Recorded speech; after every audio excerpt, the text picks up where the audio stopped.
دوستانو یو ډیر زیات مالدار کس د حضرت موسی علیه السلام خواته راغی او حضرت موسی علیه السلام ته وویل چې الله تعالی ته ووایه چې نور زما رزق بند کړي، زما رزق او مالداري ډیره زیاته ده. نو الله تعالی ته ووایه چې نور زما رزق بند کړي.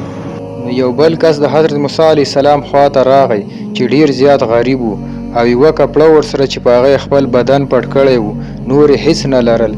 حضرت موسی علیه السلام ته وویل چې الله تعالی ته ووایه چې ما ته څه رزق او مال راکړي، ځکه چې زه نور هیڅ نه لرم بغیر د دې کپړې نه چې خپل ځان مې په پټ کړی دی. حضرت موسی علیه السلام چې د الله تعالی معزز پیغمبر و او الله تعالی سره به ډایرکټ خبرې کولې.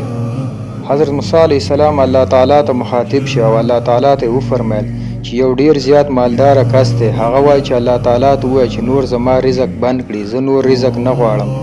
الله تعالی حضرت موسی علیه السلام ته وفرمایل چې هغه کس ته ووایه چې زما شکر ادا کول بند کړي، نو د هغه رزق به پخپله بند شي.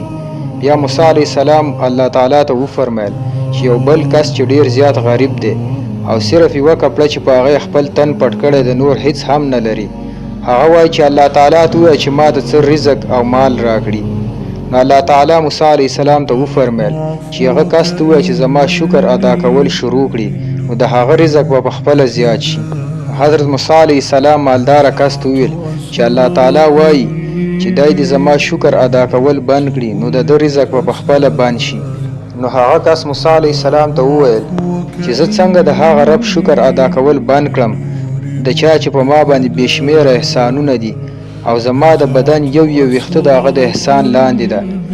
نو بیا حضرت موسی علیه السلام غریب کس ته وویل چې الله تعالی وایي چې زما شکر ادا کول شروع کړه، ستا رزق به زیات شي. نو هغه کس وویل چې زه په څه شي د الله تعالی شکر ادا کړم، ما ته الله تعالی راکړي څه شي دي. نو په دې کې یو تیزه هوا راغله او د هغه کس نه هغه کپړه هم اوچته کړه، کومه کپړه باندې چې هغه خپل بدن پټ کړی و. نو دوستانو، یو انسان چې څومره د الله تعالی شکر ادا کوي هغومره به رزق او مال زیاتیږي، او چې څومره د الله تعالی ناشکري کوي هغومره به رزق تنګیږي.